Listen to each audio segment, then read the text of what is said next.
I had like once I start recording and then the whole episode was with my headphones audio. It was pretty annoying. I know Right. investing in a mic like yourself makes a big difference, honestly. Even when you're just talking on like regular client calls, I think it's just like nice how crisp everything comes across. So I have one at my house too for that reason. It makes it so much better. Yes, it makes and also the background and the lighting. Like whenever I have some kind of calls, I'm like joining with this background and feels way more kind of professional than without any of that. I know. Yeah. I think just spend a little time to get like a light in the background, like you have a soft light in the front. I do the same as well. So it kind of just comes off a little more prestigious, I guess you could say, to people, right?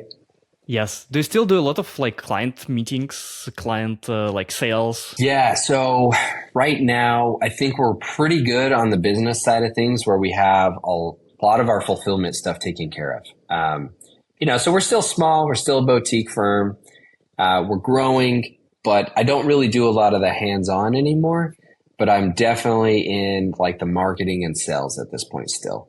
So it's a lot of founder-led sales, me trying to, vet people out, get them through the pipeline and into the hands of somebody to take it over from there. So still do a ton of that and all this little stuff that you're talking about, the mic, the lighting, all that stuff comes in handy when I'm at my house back home to make that all look a little more professional when I get on there. That's something that I want to talk with you about. So I want to kind of go through this stage of like someone just wanted to start a business, right? And then going solo first, and then from solo going to like having the actual company. Because this is something that it's a little bit selfish because this is something that I'm in process right now. I have two full-time employees, so not a huge amount, right? But I need to grow. I need to hire people. I need to kind of expand a little bit the team. And that's where I'm super interesting to hear what was the process for you, right? So, but first of all, how big you are right now? How big are you right now? Yeah, so we started this just 2 years ago. Really was our kickoff time. We're on our third year now. We have on and off, we've kind of been playing with the idea that you just brought up of, how do we structure everything as we're growing? So we've kind of hit these weird milestones of like, do we just do full-time employees? Do we supplement with certain contractors? Do we work with agencies? So all in all, when we encompass that, it's around 20 of us. We're kind of now in this situation where we're scaling back on some of the contractors and agencies we've used to fill some of those gaps and moving more in-house on everything. And the part of the strategy behind that was there's a lot of stuff in business that I just don't know too, right? So it's really easy when you're looking on paper and maybe your situation to be like, well, why didn't you just hire the marketing guy? Or why didn't you just hire the sales guy? And it's like, well, because I didn't even know what a good salesperson would be. I didn't know what a good marketing person would be. And so in the beginning, what I opted for was like, I'm not even going to mess around with that. We're making some money. I'm going to go find like a contractor or an agency to work with to fulfill this part for us because they do this every single day. And as I learn from them, I know I'm paying a little bit more money. But as I learn from them, then I can actually figure out like, oh, these are the qualities I want. And I can hire somebody in-house for my company and have them take that position. So yeah, around 20 or so. Our next milestone we're trying to hit, I think I told you this earlier this year, is we're trying to get to that $1 million a year mark, getting close to that. So, yeah, that's kind of where our headspace is at. It's just like really trying to get to that year over year. So a lot right now, I feel like is just like the grind, like doing a lot of brute force stuff to try to make that happen. It's a lot of like, grinding out sales calls, grinding out the content, just trying to make ourselves more known. I think that 0 to 1 million mark is just nobody really knows who you are. Nobody really knows what you do. Nobody knows what you offer. And so it's a lot of just repetition things to try to get yourself out there a little bit more. How was for you this transition? Like when did you start transitioning from basically doing the job yourself to like delegating the the delivery part basically? The first year I decided to do everything myself, selfishly for that same kind of reason. There was a lot of stuff I knew that I wouldn't know how to do or how to hire someone for. So I remember when I started the business, I just had told myself, I don't really care how much I make the first year or how it turns out. What I want to do though is first few years, I know are going to be a lot of learning though. So year one, I'm not even going to try to hire people. I'm just going to do every job because it makes it that much easier when you go to hire someone, what good looks like. And I think that's why when I've now hired and fulfillment works really well. Well, I've been doing that for 10 years. So it's like when I go to hire a developer, I hire a project manager, that was a little bit easier for me because I knew what good looked like. I knew what they had to do. I knew how you had to treat clients. I knew what would be a problem. And so that was easier for me. Going back to that last thing I mentioned, the agencies on marketing and sales and any other part of the business, I don't really know what that good stuff would look like. There's a lot of stuff in there that I don't know how it's supposed to work. I don't know maybe what to expect from somebody in my position for what I'm paying and all that kind of stuff, what good would look like. So yeah, the first year doing it all alone and learning all those things so that I would know them. And then year two, it was tracking a lot of data. So, okay, we have all of this. Trying to stay true to my word. What I say to clients is so important. Yeah. Track everything in Salesforce. We started doing that. We became a partner for Salesforce. And I started tracking my internal KPIs and things that I would need to know how the business was working. Which surprisingly, in a business, you need money to be able to do things. So it's important, one metric, right, to know your profit margins. And everybody cares about those to be different. Sometimes you'll talk with people that do, let's say, retail, your profit margins are typically pretty low. You have to pay your manufacturer, you have to pay all these people to get your product in someone's hands. So when someone in retail tells me that they make $1 million a year, it doesn't always hit the same way as someone that maybe like what you and I do, where we do consulting. It's like our profit margin, and I don't know yours with a couple employees, but it's probably 80, 90%, if not higher. So it's like, I really take a lot of the pie. So maybe I'm making a little bit less than this person in this industry, but I'm taking a lot more to myself. So I have a lot more to work with. If I want to hire someone, I want to keep it. I want to have a better lifestyle. You have a lot more options.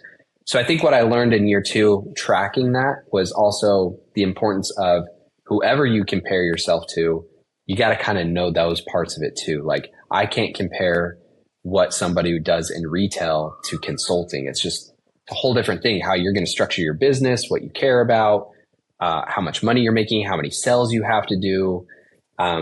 So yeah, year two, I think that's what was really helpful for me to then kind of start shifting my mind a bit.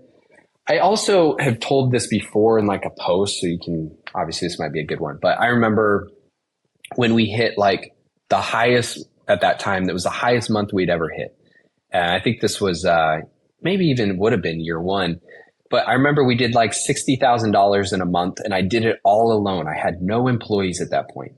And I remember at the end of the month, what I thought I would feel like back younger me, like, this is amazing. Like, let's just keep doing this.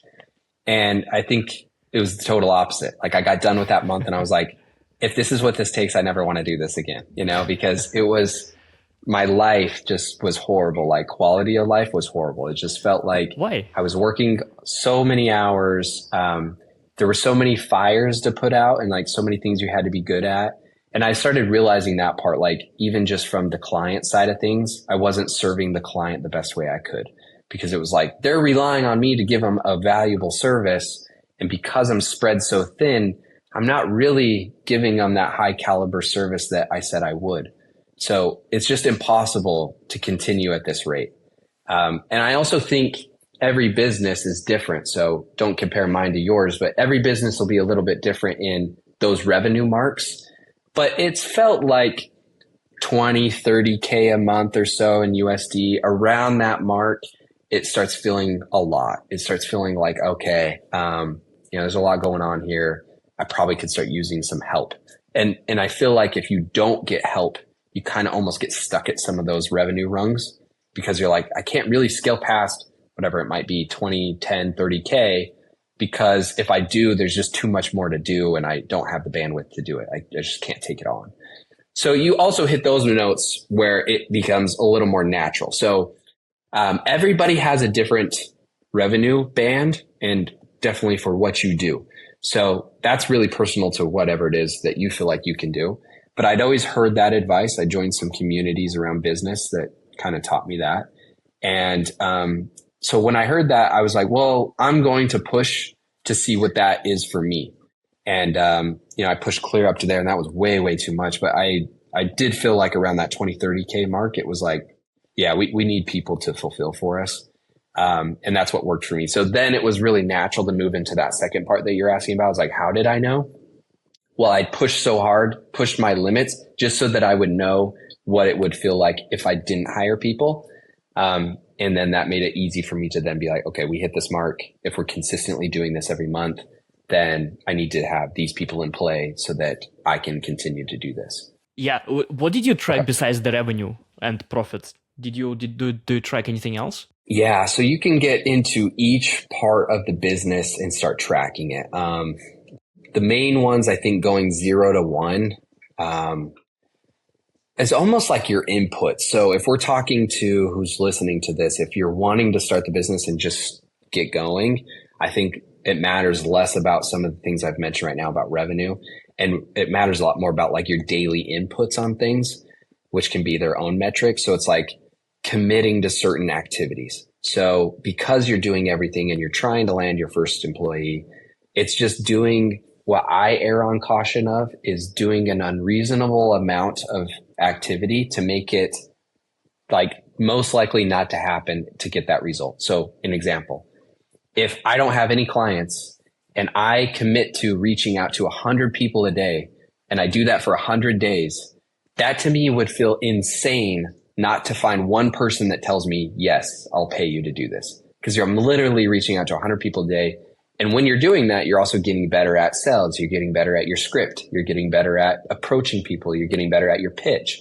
So you get better at some of these other skills that you need along the way. But it's also just like, it's such a huge amount, right? Like how many people are really going to commit to that? And I would rather approach it that way when I'm trying to grow versus the other side that sometimes people take, which is like, what's the bare minimum I could do and maybe still make it work? I think for you and I running businesses, we probably have seen that where it's like, it takes a lot of work. So I'm always thinking the opposite. I always expect it to be a lot of work.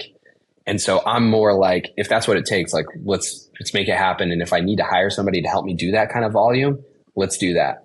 And I think the businesses and the communities I've joined, in workshops I've gone to over the last few years to learn how to scale a business, the common trait for people that have a big business or a successful business is they take that approach too, is that they're like accepting that it's going to be kind of crappy. They accept it's going to be a lot of work, and they're more on the side of this is just what it takes. So you can either hire people to do it or you got to do it yourself.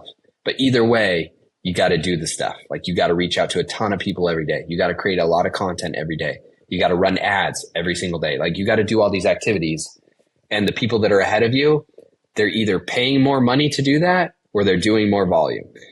So an example, I know I'm kind of going on a tangent, but an example for you, right, is that I learned with going to the Alex Ramosi workshop that I did at the beginning of May. Oh, you went to an actual workshop there in where did it? LA, I think. Yes, Las Vegas. Nice. Yes, this is crazy. Tell me about this. You get a lot of FaceTime with Alex specifically, which I liked, and then the whole second day is literally just Q&A the whole day.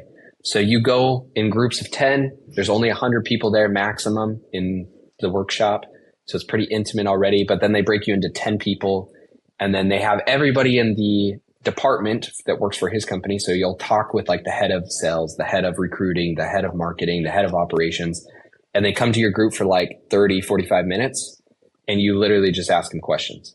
And everybody there, not everybody, but I would say 90% of people there were service-based businesses. Nobody did Salesforce. And so it was also really cool to see where like we all had overlaps. We all had similar problems in a service-based business. You mean like consultancies or did they, sorry for interrupting, you mean consultancies or different services? Yeah, totally random. Like there was like in my group, there was a guy that ran like a trucking business. Like he had a bunch of trucks and they delivered like a specific good to people across the United States. And like, that's what he ran. There was another guy that he had like what do you call it? It's like a family office is what they call it in the United States, but it's basically, they have like it's almost like a private group where they manage people's money, like wealth management, but they'll call it like a family office, and it's specifically for their lineage, their family. There was like a random person there from Germany actually, and they ran like a software company. There was somebody I sat next to from Singapore, and she ran like a coaching business. So they all kind of did something random. The majority of people were from the US, but there were some international people out there. And that was nice because I liked not feeling competitive, and like there's no way any of us are competing, but we're all trying to solve the same problems, which is like, how do we find good employees? How do we scale to this level? How do we get more people to like want to buy our product? How do we get more people to trust us? And so that was cool. But one thing that they did in the room that I think really level set on this volume topic we were talking about of like, it takes a lot of work. We would complain in these little groups, right? Like to the sales guy, we're complaining, we do all this stuff. We post on LinkedIn, we do all this. And they would ask us, well, you post a lot. So how much do you post? Oh, I post once a day on LinkedIn. I've been doing that for years. It's like, okay, what else do you do? I was like, it's kind of it. Maybe I reach out to a few people. And they're like, okay, just content on social media for Alex Hermosi and Layla Hermosi. We post 700 new pieces of content across all platforms every single week. And it was like, you're posting 7. So they're like, there's a reason why we make way more money than you, right? Like we do way more volume than you. Like, so whenever you're feeling, and that was kind of the main thing I got out of the whole workshop was like, anytime now when I'm complaining, I think about a business that's way bigger than me. And it's like, they're doing 20 times, 30, 100 times more work than I am. So there's a reason why they're getting that much more business is because they're putting in that much more effort than I am. More people know them. So I really liked that part. I also liked the part that they showed how long it takes. So after they told us that part, right, they're like, we do 700 pieces of new content a week. And then ad creatives, like for new ads, we're doing like 35 minimum new ads every single week. Like we're spending just on social media content for our in-house team to do this. We spend $70,000 to $100,000 a month just on content for them to run this. So it really set the expectation of like, wow, this takes a lot of effort. It takes a lot of volume. It takes a lot of money. And then they're like, okay, keep those numbers in mind. And then they had us do an exercise in the room. There's about 100 of us. And we know, like you just said, we paid $5,000 to go to this event. So they're like, okay, raise your hand if you've been following Alex Hermosi for 6 months at least. Everybody obviously has their hand up. How about a year? Pretty much everybody still has their hand up. 2 years, maybe 20% of the hands go down. So 80% of us are at 2 years. He's like, 3 years. Pretty much all the hands are still up. We're like, okay, we've only been doing this for 4 years. How about 4 years? Maybe there's still like, whatever, 30% of us. And he's like, okay, you just showed that like literally you've been following us. We've been putting out 700 pieces of new content a week for 4 years. And we just barely got you to pay us $5,000 and fly out here. Like it took you guys 3 years to make that decision after all that video and content you've been watching from us for 4 years before you made that decision. So they're like, and you're complaining to me that nobody wants to buy your product because you post once a week on LinkedIn for 6 months? They're like, dude, that's nothing. Like, you're not even like getting close to hitting the mark on how much effort this actually takes. So I like their style because they're just so honest about it. And they don't do any of this cliche stuff where it's like, not necessarily that it's cliche, but like not diving into it. Instead of just saying like, be consistent, they're showing you what consistency actually means. Yeah, I like them too. They're very like honest and different from what you usually see on the internet. What I actually find difficult about this is the whole scaling of the content. Like I've been doing LinkedIn for, I don't know, 2 years probably, if not more. Mm-hmm. And it's really hard to it's hard to build a system where you are not always in the center, not in the middle of the whole content game. How is it for you? You're still doing the whole LinkedIn yourself, right? We actually use an agency too. Nice. So I will post some stuff that's like off the cuff. Okay. Probably when you see the ones that actually are cool to you, it's probably because I did it, because it's like more off the cuff. It's like, some post that was on my mind and I decided to share like a picture of myself or whatever. The other ones that are a lot more like business oriented, like right before this call, I was actually just meeting with them. We have an agency. We speak with them anywhere from 1 to 2 times a month. It's a couple hours. They ask me a bunch of questions about my life, what's been going on in the business. And then they'll put together a bunch of posts. They put it into like a Notion doc. And then they send me that Notion doc. And I personally have to go through each one of those one by one and tell them if I approve it or something needs to be adjusted. At this point, we've been working together for a while, so they usually get it right on the first try, but I still have the availability to basically say, oh, use this word, not this word. Use this image, not this image. Maybe this doesn't fit our brand. Don't post that. So I'm very much still in control, but they do the heavy lifting of like curating the idea and getting you going down the right path to be like, this is more or less what you told me on the call. This is how we structured it. So that's been really helpful to not have to worry about going back to consistency. I know that I just have to post on LinkedIn. So that's one of those where I have so much going on in my day that, one last thing to think about and be creative about how I'm going to come up with content. It's just nice to know that even if I don't do that for the day, it's still going to get done. So it's been a nice thing to delegate. But I'll still get in there, like you said, and post from time to time myself. This is very interesting. I never actually thought about delegating this part, even though it takes insane amount of time. This is very interesting. How are you happy with working with this agency? So basically they kind of like see how you write, like from the previous experience, and then they kind of try to do the same thing, right? Yeah, and you're very much in control, like I said. It's not like I think it probably depends on who you partner with, but the partner I have, I'm very much in control of how it looks, feels, and what I say. So it makes me feel good because no matter what they put out, they're just kind of doing some of the work for me, but it's still literally my lesson I learned, the words I use, like what we do for those 2 hours when we meet, like just this morning, he records the 2 meetings. He comes prepared with questions to ask me. Those are anywhere from, what is, so right now, right, being in New York, he asked me a bunch of questions that you'll probably see this coming month about New York now.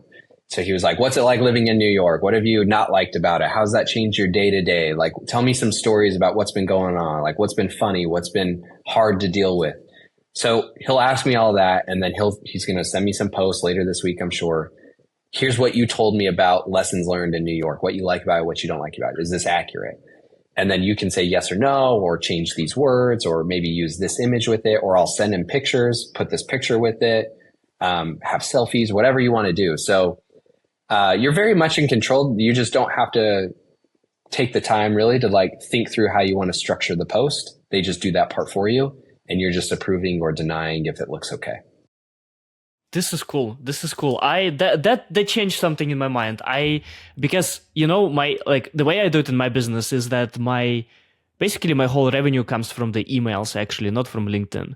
I know. Do you do any emails?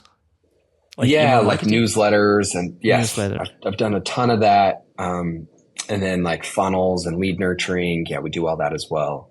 Especially when I was more in your space doing more of like a community and course, I felt like that was like, you had to do it. You had to do like your emails. And that's really, I feel like where people get to know you and trust you is by reading those every week. You also have the availability to be a little more in depth and kind of a little more, maybe your personality, because it's not maybe something you'd post on LinkedIn that you don't think is going to hit the right way. But in your email, you can basically just say and do whatever you want. So I think people really get to know you in there. And I was the same when I did the course. I felt like all my money came from like our email channel versus LinkedIn itself. Yeah, sorry for interrupting again. Oh my God. But you were doing the B2C before, right? So you were starting basically because this is how you came on my radar.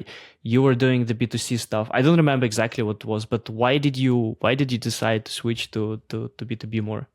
Probably a couple of reasons. The B2C, I did something similar to what Talent Stacker does, what you do. Mm-hmm. Basically, I naturally was helping a lot of people get into the Salesforce community, friends, family, and kind of just clicked like, why don't I just try to help other people and get paid some money to do it?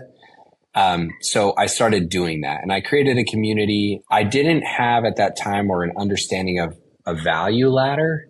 just what that means is like there was in education, like if we break down an education business, for example, an education business in general, you graduate from that business. So college, I'm going to go to college for 4 years and then I'm done. I never go back to college. It's pretty rare to go back to college. And if I do, it's to go through another degree or another program, but eventually I'm going to graduate from that thing too. And so with education in that business, it's already built in that you're going to have churn. You know that by running an education business, people will learn something and then they're going to move on with their lives. So it's unlike my business. So your business is different from mine that way. And that's why I wanted to say that at the beginning. Revenue, everything that you do, don't compare to me because it's so different. So for you, right, like you're going to have to get a lot more volume than maybe necessarily me, because when I'm doing consulting, it's a lot more sticky. Like the lifetime value of my customer is probably much higher than yours because they stick around and I can help them every month and there's always something to do. And it only actually helps my case the longer they stay because we get to know them. They get to know us. There's more trust. They want us to continue to do good work. With your business, even if they really love you and they love everything that you did, at one point they're going to be like, cool, I know how to code now, so I'm good. And then they're going to leave you. So you have to just constantly figure out ways to get more and more people into your business. Whereas for me, maybe that's not as big of a concern. I'm more concerned with keeping people in my business than I am so much about getting a bunch of people into the business. Ideally both, but in the beginning stages, it's been a lot of like, okay, I landed a guy. How do I make sure that this guy never leaves me? How do I just do the best work I possibly can? Because in a few years from now, he's going to pay me hundreds of thousands of dollars if I just keep him here, you know? So it's a little different that way. So yeah, I think there's that difference that you kind of have to pay attention to based on the business that you do. And I didn't love that when I did B2C. So the value ladder I was talking about, I didn't have something to bring them back to. It was like they took the course, they learned how to get a job. Cool, Jordan, I got a job. Thanks for everything. We'll see you later. And so it was like, I didn't really know what to do with the community. I didn't have anything else I offered. And so I was feeling burnt by trying to figure out the lead flow. And also, I don't know. I personally, for me, I got into it and it just wasn't the way I wanted to do things. I was also doing Salesforce all day, every day, like helping with the business. And so I was like, I do this all day, every day. So I might as well just shape a business around what I already do. And this is like what I'm better at anyways. So then I decided to go more the agency route. This is what I'm struggling right now. It's like, it's relatively hard to scale because when people come, when you have like a personal brand and they come to you basically, right, to get some lessons from you. And if you have, let's say you run a course or you run a cohort, you can do it for like one cohort. But what if you want to run like 5 or 10 cohorts? You cannot stretch yourself to that much, right? Versus with the agency, they still come to you, right, as a person, but then the work doesn't matter that much. It can be done by other people. Can be also here, but can be also in this in my case. But yeah, that's what I'm trying to figure out, how to basically go and like try to scale this business. And that's something, yeah. One thing that could be cool for you, have you tried to join any other like non-Salesforce communities around business, or have you done that? Yeah, a lot. Do you see how they run it? So I brought a partner recently for 15% rev share. So it's good. Okay. He's very experienced. He scaled the companies like this. So we are in the figuring it out phase. But yeah, it's quite a journey. Do you spend a lot of time on the whole mentoring, learning stuff? I do too. Yeah, I feel like you can never learn enough. There's always something you can learn from somebody. So I do the same. The reason I was asking you is because one thing I liked with the community I joined that was a little different, I thought, from the way I structured mine. Instead of offering like a course, it was basically a subscription. And so you pay a high upfront cost to get in for the year. And then, whatever that was, I think they charge, I don't know what it is now, but I think when I was in there, it was like $20,000 for the year. And when you're in there, they then have several coaches to where it's like, we'll have a marketing coach, we'll have a social media coach, we'll have a sales coach. And every single week you can go to these things on your own free will. And that's what you're paying for. So there's the sales guy and he's every Monday and Wednesday. and it's going to be at 8 o'clock. And you can go to that session and learn from him and ask him Q&A, and this is why he's qualified.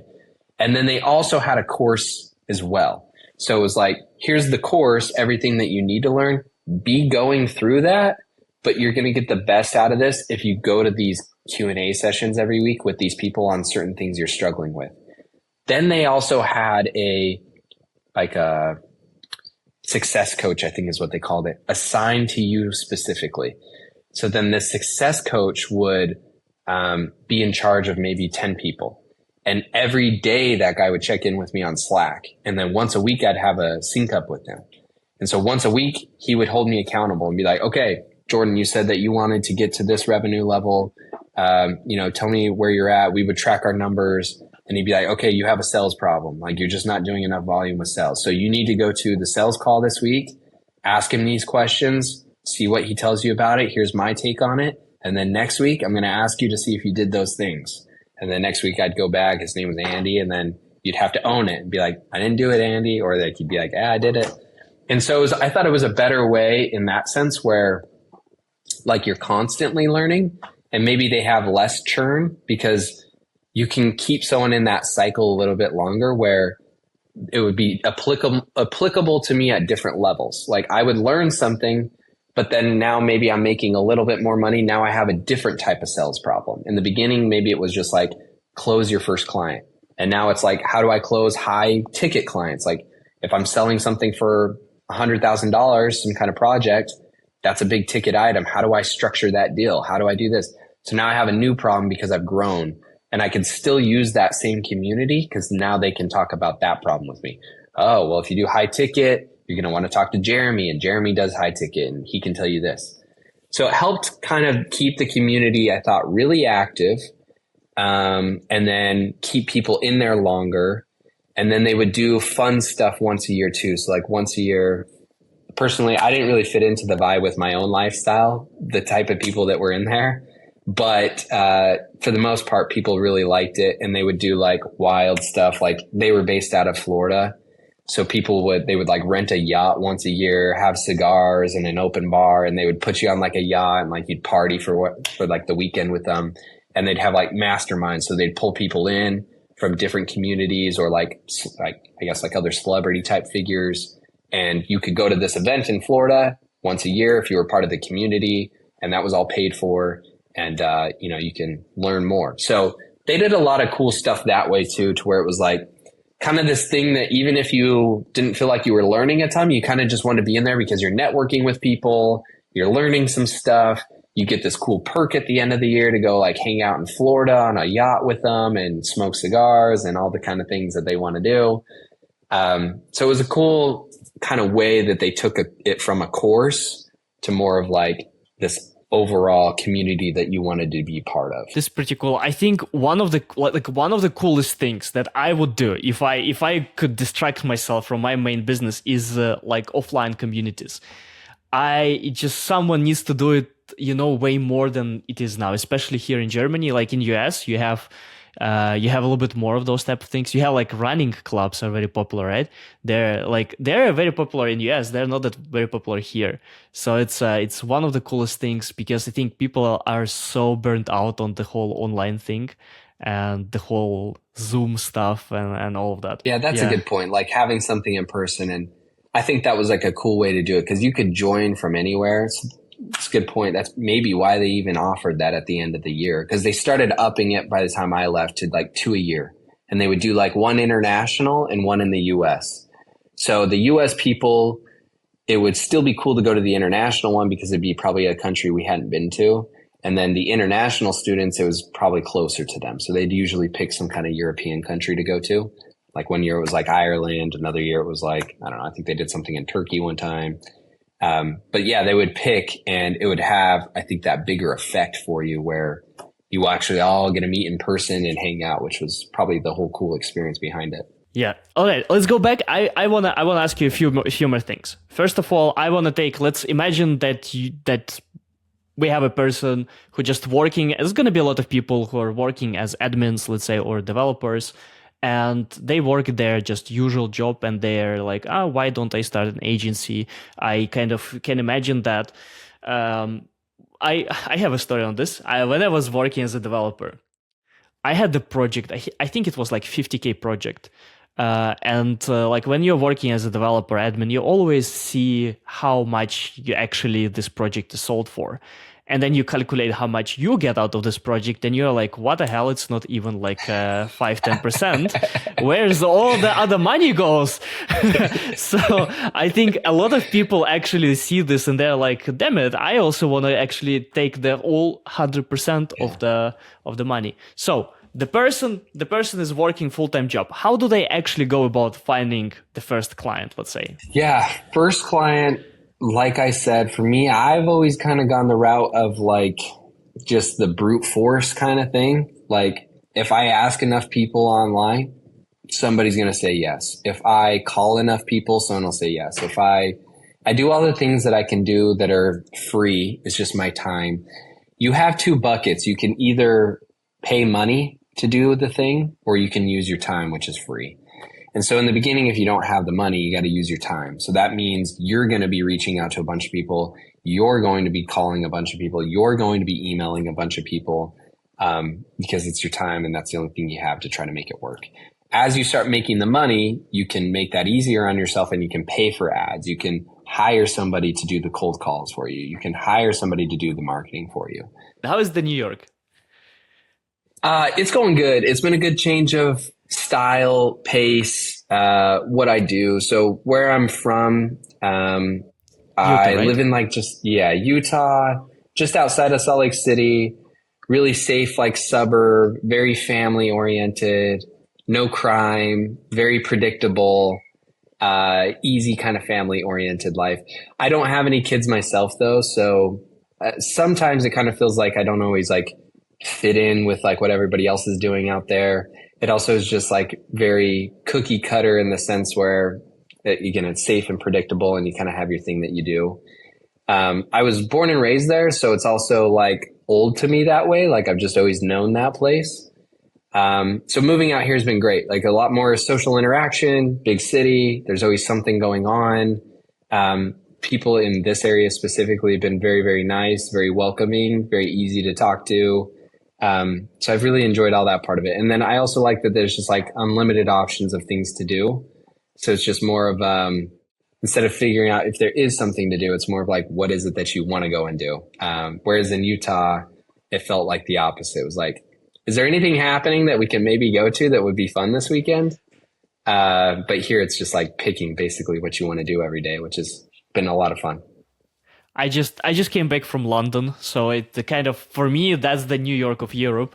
Okay, And it had the same vibes. But what I didn't like is the crime part. It's crazy. I saw 2 fights and 1 person robbed live in just a week being in London. It's crazy. What? So I was so happy to be back to my Munich in Germany. It was so good. I've heard that same thing, but I wouldn't think that you would see it just in a week like that. That's crazy. It's crazy. Like I was sitting in the cafe, I was doing some work. I was sipping my cappuccino, and then I see like just looking out the street, normal street, sunny day, very beautiful. And then the old lady just walks, like looks something on the phone, and then like someone runs, grabs the phone, and runs away with the phone. And like, oh and she starts screaming, and we are like, what the hell is happening? So that was my London trip. I've heard that, like, yeah, if you're at a cafe or something, like, don't put your phone on the table because people will come by and take them. That's crazy. That's crazy. You saw it in real life too. Oh my gosh. It's crazy. I know it's a kind of about me, but I think I was like interested as well for you of like, what made you want to get into it as well? Like, you had like a great job, you learned how to code. Like what made you want to start doing what you're doing now? I mean, I feel like it takes a certain person to want to even try it. That's actually interesting. I worked at the like typical German company. They still have a hoodie and they were basically producing sugar. And I was working in the consulting company when we were the biggest. It was our biggest project there basically. And then I saw my future. I've been working in Salesforce for quite a time. I went to a meeting and everything takes a long time. I think you've been also to this corporate thing where everything takes a lot of time. People go and do some kind of meeting about the meeting. And then you wake up, you go through the meetings, then you go for a kind of very strange lunch with your colleagues, then you come back. And I just got so sad doing that. And I see people and they're like, yeah, I've been doing this for like 20 years. And I'm like, no way I'm going to be doing this. And I stopped. I said, I said I'm going to do a business, and I started teaching people. So that was for me. How was it for you? That's awesome to hear. Yeah, I think for me, I had a business even before I got into Salesforce. I've always wanted to run a business. I went to college to try to learn about business, and I've always looked up to people on like YouTube that run businesses. So I've always just kind of been interested in it. And so right after college, I ran a business. I had something that had nothing to do with technology. It was vinyl wraps for like your car. I was always into cars. So I did that. I had a shop.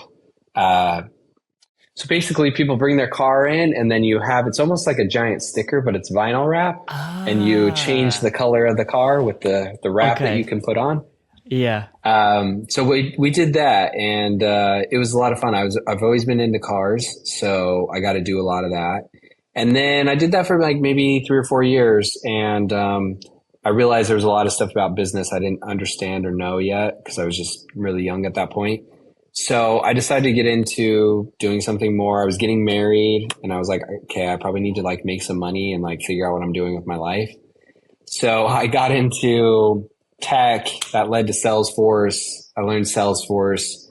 And so it kind of felt like a matter of time where it also was like, I'm going to learn how to do this, and then I'll probably try to do a business with this now that I have more skill set. So that time came, started doing the business thing again. So kind of what brought me here. No, this is good. Was it hard for you to go from being basically employed to just diving straight into the business? Like psychologically, was it hard for you? Yeah, I didn't feel qualified to do it at all. And same thing, there's a lot of stuff you don't think through when you go to do this. So you said this earlier that we were talking about before my internet had a problem, which was like, you make money in the business. What do you do with that money? Because if you're the employee, like you say, I think we've all done this. You work for a big corporation, and you're like, man, they make all this money every year, and like this is nothing. They pay me nothing, and I feel like I have an important job at this company. I think what you don't know before you own your own business is, especially if you do it for years, it's like, one, in general, if nothing else, you want a cash reserve in case things go bad. Like, you need to be able to pay employees when the times are bad. So yes, we may excess money, but like, that might be protection for the business. And when I worked for a big corporation, that was awesome because when COVID happened, they were massive, and they luckily were very smart with that, and they didn't have to lay people off. Versus like startup companies, we used all our money and they had to lay a bunch of people off. So it's like people lost their jobs. So it's like, well, which one in the bad times would you rather work for? The person that saved the money, that didn't give you guys all the bonuses and stuff, but then when times got hard, you still had a job, Or do you want to work with the other company that didn't do that and they laid you off when the times were hard? So yeah, I think like that was like, you don't think through that kind of thing. Like, what's going to happen when someone wants a refund? What's going to happen when I mess up? What's going to happen if something goes wrong? What's going to happen if someone tries to sue me potentially?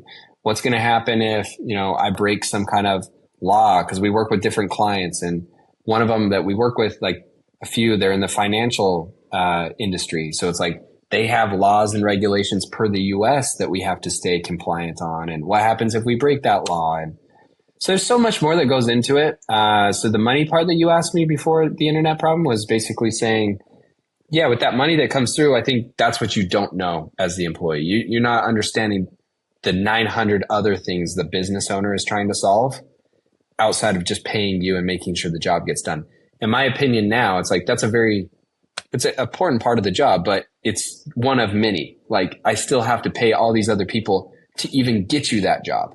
Like, the fact that you're working on a job means I've paid 5, 7, 10 other people to do their job so that we could get a client so that you can actually work with them, And then after we work with them, I still got to pay our billing team. I got to pay our invoicing team. I got to pay our contractor, all those people too.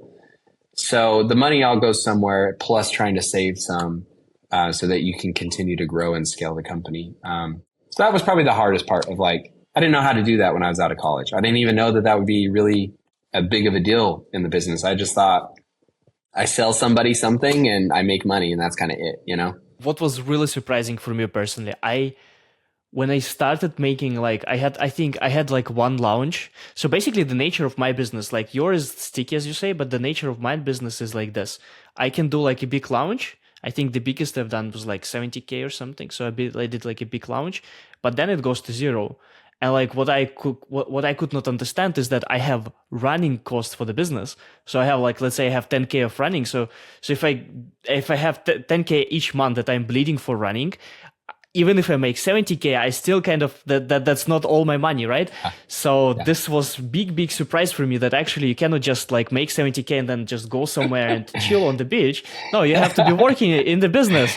Yeah, it's so true. It works similar to ours as well. And I think people get like tricked by that because you'll see that on LinkedIn or you'll see it on Twitter or wherever, where someone like you, when I was trying to get into my business now, I would see a lot of people like you that ran a course and they don't tell you that part. They would say, I did this launch and I made $100,000 or I made $120,000. And you're like, well, why am I not doing that if you just make $120,000 in like a minute because people bought all your product? And it's like, well, they didn't explain all the stuff you had to do ahead of time. And now that they all purchased, now what do you do? Because you're not going to launch every single day like that. Like there's going to be periods when I launch and periods when I don't. And how do I stay consistent throughout it? So it's like yours is a little different where you're making a lot of your money probably up front. Whereas maybe with more mine, it's like just consistently over month over month. Like we try to get people in and keep them. And that's what we're making each month. You know, it's never usually like a big spike, low spike kind of thing for us. That's what I'm also working on. Like I want to have the spikes are fine, but I kind of also want to, have something that kind of takes out the cost in the like on the monthly basis, because when you have definitely. The spikes, it's so mentally draining for me personally. Like 1 month I feel like I'm gonna be buying in next mansion here in Munich, and then the next month I feel like I'm going to zero. That's so true, huh? When that stuff happens. And I think when it's like low, you're like, why am I doing this? Why am I not just working? Why am I putting myself through this? And then when it's high, like you say, you're just like, I can do anything I want, man. This is awesome. I love it. So it is such a difference. Do you also have this like basically like these waves, right? Where you feel like everything, like nothing is working. Yeah. And I think each one is a little different with who you try to partner up with. We try to go after tech, and I don't know, I haven't put the pattern to it, but the way it's been going for 3 years is Q1 and Q2 are fairly slow. Q3 and Q4 are better. And so not that we don't make money in the first two, we do, but I don't see the same type of stuff come through the pipeline. People don't feel as eager to like hit the ground running. I feel like Q1 and Q2, it's a lot more planning and strategy, and we'll think about it because the year just started and we're resetting budgets and we don't know if we want to do that yet. And then by the time Q3 happens, towards the end of Q2, I think people with those goals, they realize they're not going to hit them, and they start to go more panic mode of like, oh, we got to like get going. Like we got to pay somebody to figure this out. Like it hasn't worked. And so we get a lot more of our stuff. So now we're getting close to Q3. So it's the same thing. Summer hits. And I start getting a lot more like stuff that comes through the pipe, or people I talked to at the beginning of the year are now ready to buy from us.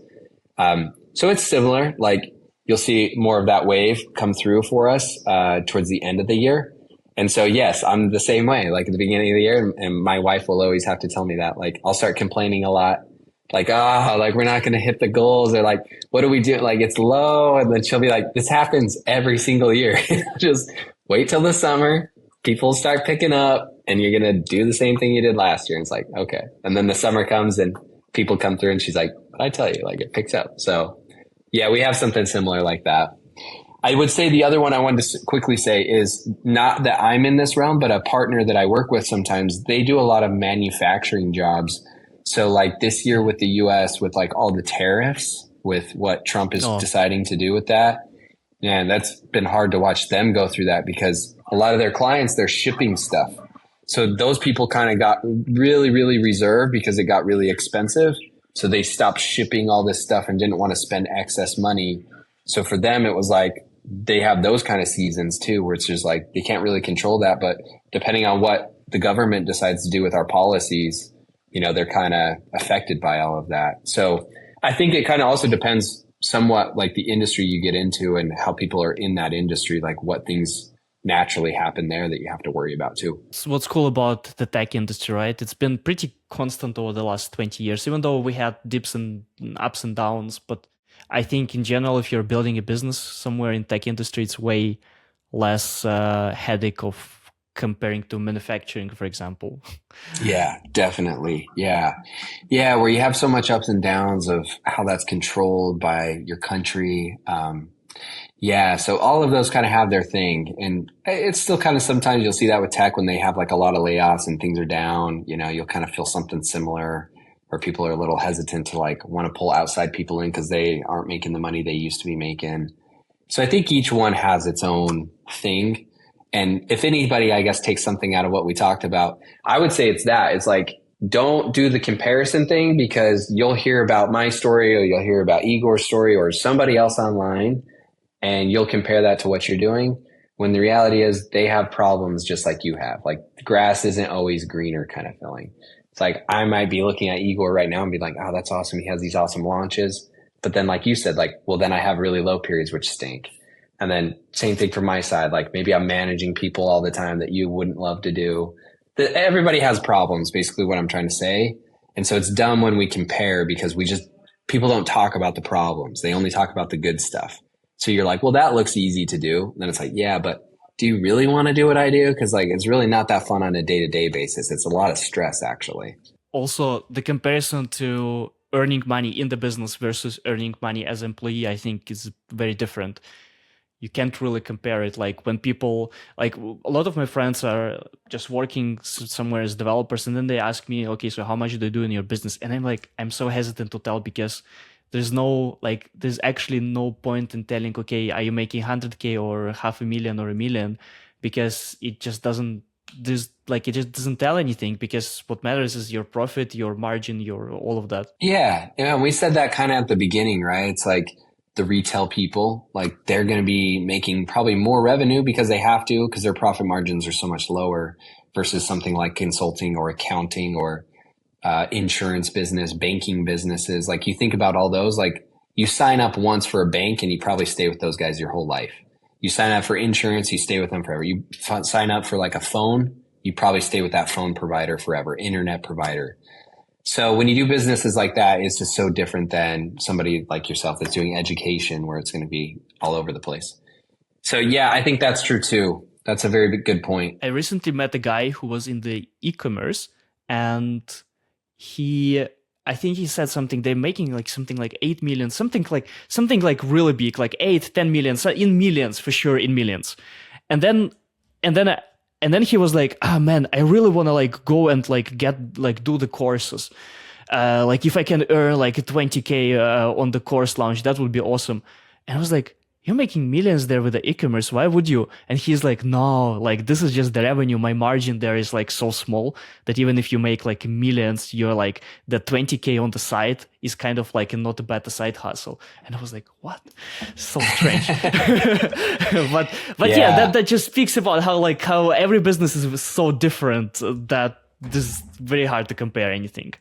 Yeah. And to your point, like you said, you have employees, you're thinking about marketing, you're thinking about tools you have to have. So I think people that don't run businesses, friends or family, they'll think that whatever number we tell them, like you just said, oh, if the business makes $1 million a year, they think you're literally pocketing $1 million a year. And it's like, no, I'm not. Like I'm spending money on people to get that. And then also, what I do with that money, it may just sit in the bank for me in the US, like I got to pay taxes at the end of the year. That's going to be expensive. And then also I want to have a reserve in case something goes bad. So it's like, no, I'm not just touching the money that way. And sometimes it almost makes it harder for us too, because when you hire someone, you're giving them basically a salary. And like for me, like I've always kind of been on and off about that. Like in the US with our tax laws, there's certain perks to having a salary and not having a salary. So for me so far, I've just not paid myself a salary. And then at the end of the year, I just figure out what I owe. And it usually works out better that way for me. But as I make more and more money, I'll eventually probably have to figure that out. But as for the time being, that also makes me hesitant to want to not take as much out because I'm like, well, I got to pay all these people, and I want to make sure they all have their stuff before I pay myself. So yeah, in a lot of ways, it just doesn't even really matter what you make, like you're saying, because there's all these personal decisions in the business that you're making that it's like, a lot of times when people ask how much I personally make, I'm like, I don't really know, because like, Yes. I'm not really trying Same. to pay myself like that, like Same. I pay for stuff that I need. And that's kind of like what I do. Like, I don't know how much that is at the end of the year though. Yes, like the same for me. Like I don't really know the exact number how much because it just depends on like how good of a year you have.